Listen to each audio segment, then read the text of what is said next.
Hey everyone, I'm Sarah. I'm just a regular 17-year-old. Except for the fact that I've been dealing with a long-term illness that's really tough. It's been just me and my dad, Mark. Ever since my mom passed away when I was young, we've always been super close, and he's been my biggest support, especially with all the doctor visits and medication I need. Life was pretty calm until Veronica showed up. Dad met her at work, and she was super charming. At first, I was happy for Dad, he deserved some happiness, right? And Veronica seemed cool. She'd bring me little gifts and say things like, "Sarah, honey, how about a girls' night? We could do face masks and watch that rom-com you love." I thought it sounded great. "That sounds awesome. Maybe we could order pizza too," I said. "Of course, anything for my new daughter," she said with a wink, but something about that wink didn't feel right. Things moved quickly. Before I knew it, Dad was proposing to Veronica, and she was showing off a ring that could probably be seen from space. "Sarah, what do you think about having Veronica as your stepmom?" Dad asked, looking so hopeful. I forced a smile and said, "If she makes you happy, Dad, then I'm happy." The wedding was small, just close friends and family. Afterward, Veronica moved in, and I tried to get along with her. We'd have family dinners where she'd ask about school, but it always felt a bit strange. "So Sarah, how's that science project going?" she'd ask. "It's good, still working on the hypothesis." I'd reply, "Well, don't stress too much. It's not like you're curing cancer," she'd say with a laugh that didn't seem genuine. Then one night, I woke up with terrible pain. It was unbearable. "Dad, help," I managed to yell. Dad rushed into my room, looking panicked. "Sarah, what's wrong? Tell me," he said. "It hurts, Dad. It really hurts," I whimpered. Veronica was at the door and said, "Mark, maybe we should wait it out. Teenagers can be so dramatic." But Dad wasn't listening to her. He picked me up and rushed me to the car. As we drove to the hospital, I saw Veronica's reflection in the rearview mirror, and she looked annoyed, like I was bothering her. In the ER, while the doctors were running tests, I overheard Dad and Veronica talking outside my room. "Mark, these hospital bills are going to be huge. Are you sure this isn't just what?" "Veronica, our daughter is in pain. Nothing else matters right now," Dad replied. He said "our daughter," which should have made me feel good, but the way Veronica responded, "Sure, of course," gave me chills. As I lay there hooked up to machines, I couldn't shake the feeling that things were about to get a lot more complicated, and I was right. After that night, things only got worse. I was missing more school, and the treatments became even more intense. I overheard Dad and Veronica arguing in the kitchen. "Mark, these bills are insane. We can't keep doing this," Veronica said. "What do you want me to do, Veronica? She's my daughter," Dad shot back. "I'm just saying, maybe she's exaggerating a bit, for attention." I couldn't believe what I was hearing. My own stepmom thought I was faking it. I wanted to barge in and defend myself, but before I could, a sharp wave of pain hit me, and I collapsed to the floor. "Dad, help," I cried out. They both ran in, but the look on Veronica's face said it all. She seemed more annoyed than concerned. "Oh, Sarah, again? Don't you think you're being a bit dramatic?" she said in this sickly sweet tone that made my skin crawl. Dad looked torn. "Honey, are you sure you're not just stressed about school?" he asked. I couldn't believe it. "Are you kidding me? I can barely stand," I snapped. Just then, my best friend Alex showed up, perfect timing. "Holy crap, Sarah, what's going on?" Alex rushed over to me. Veronica waved her off. "She's fine, just a little overdramatic," she said, rolling her eyes. But Alex wasn't buying it. "She looks terrible. We need to call an ambulance now." "Let's not overreact," Veronica started, but Alex was already on the phone. At the hospital, the doctors confirmed what I had been saying all along. My condition was serious, and I needed regular treatment. Dad looked guilty, but Veronica? She was putting on a show, acting like the perfect stepmom. "Oh, doctor, we've been so worried. Is there anything we can do to help our dear Sarah?" she said, her voice dripping with fake concern. The doctor didn't seem convinced. "Well, for starters, bringing her in when she's in pain would help," he said. I saw a flash of anger on Veronica's face, before she quickly forced another smile. Later that night, when they thought I was asleep, I overheard them talking in the hallway. "Mark, this is getting out of hand. These treatments, the hospital stays, we're going to go bankrupt," Veronica said. But the doctor said. "Doctors say a lot of things, Mark. They're just trying to make money off us. Sarah's young, she'll bounce back. What she really needs is some tough love." I couldn't believe what I was hearing. Tough love? I was seriously ill, not acting out. I don't know, Veronica, what if?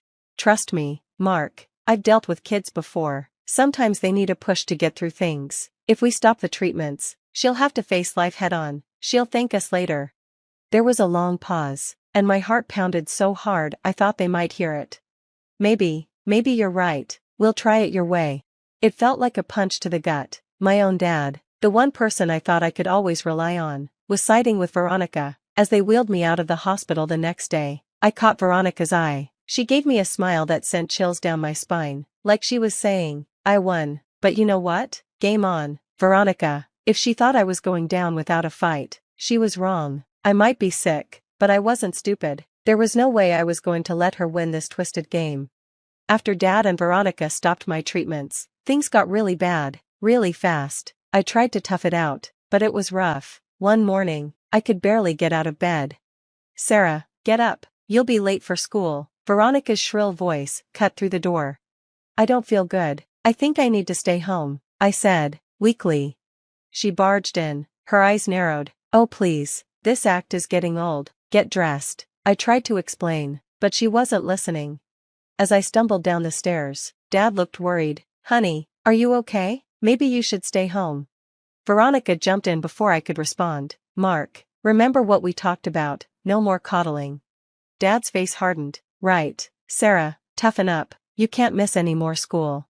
I couldn't believe it. I felt like I was living in a nightmare.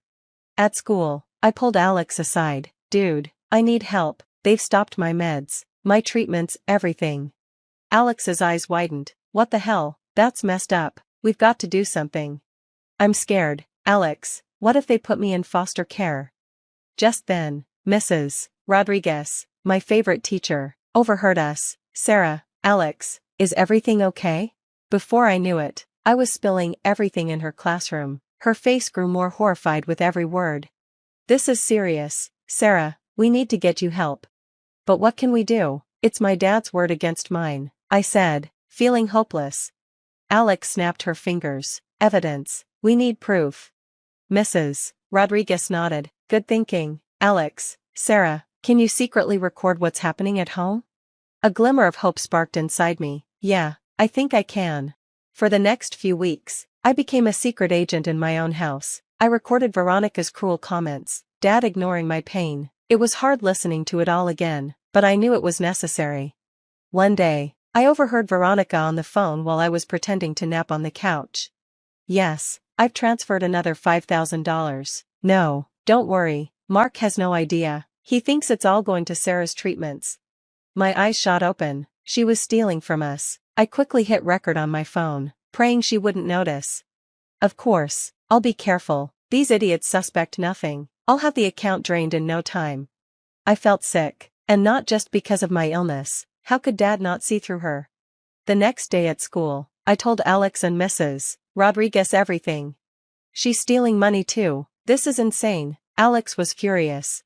Mrs. Rodriguez looked serious. I've contacted your previous doctors. They're appalled by the situation and are willing to provide statements.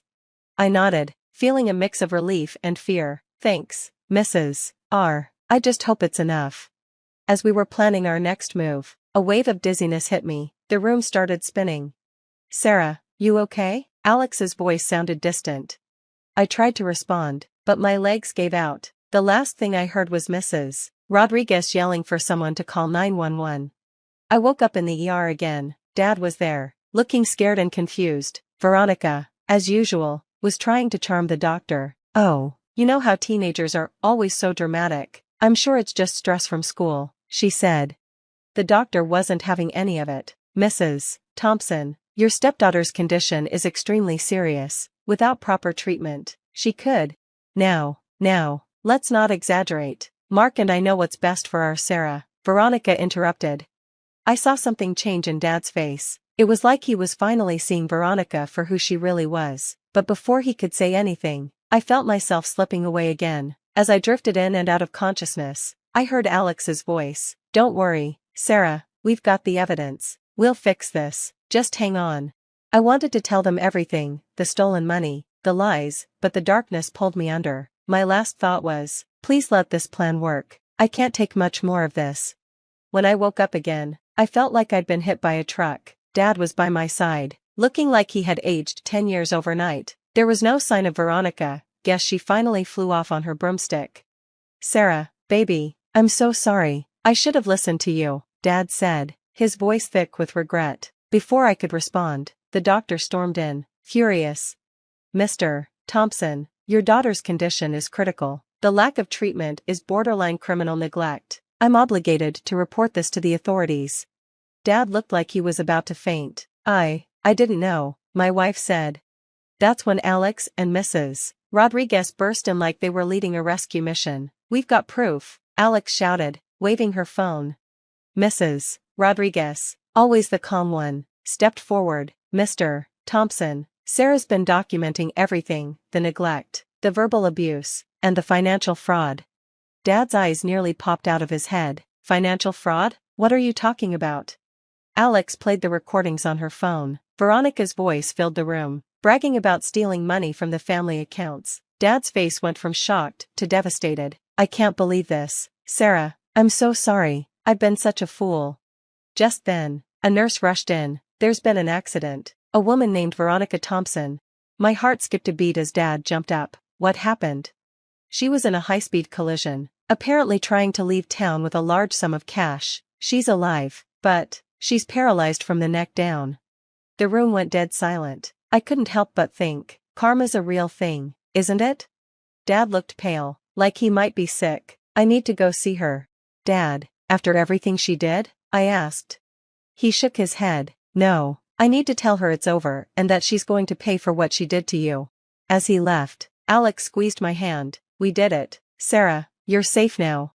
The next few weeks were a whirlwind. My treatment started again, and slowly, I began to feel like myself. Dad filed for divorce faster than you could say, gold digger, and the police were all over Veronica. A year later, I was packing for college, something I never thought I'd live to see. Dad knocked on my door. Need any help, kiddo? Nah, I got it, thanks, though, I said. Things were still a bit awkward between us, but we were working on it, and for the first time in a long time, I felt hopeful about the future. Sarah, I know I've said it a million times, but I'm sorry, I should have believed you, Dad said, his voice heavy with regret. I sighed. Dad, I get it, she played you, she played all of us, but in the end, you came through, and that's what matters. He nodded, tears welling up in his eyes. You're stronger than I ever knew. As I zipped up my last suitcase, Alex popped her head into the room, ready to roll. College girl? I grinned. You bet. Let's blow this popsicle stand. As we loaded up the car, I couldn't help but feel grateful. Strange, right? But this whole mess showed me who my real friends were and just how strong I could be. You okay? Alex asked, noticing my quiet moment. Yeah, just thinking. A year ago, I didn't think I had a future. Now, sky's the limit, I said with a smile. Dad gave me one last hug before we took off. You show them what you're made of, kiddo. As the story wraps up, I've got a question for you. If you were in my shoes, would you forgive your dad for choosing someone like Veronica over you? Or is that kind of betrayal too deep to get past? Drop your thoughts in the comments. I'm dying to know what you do. If you enjoyed this wild ride, hit that like button and subscribe for more jaw-dropping stories. Trust me, you won't want to miss what's coming next.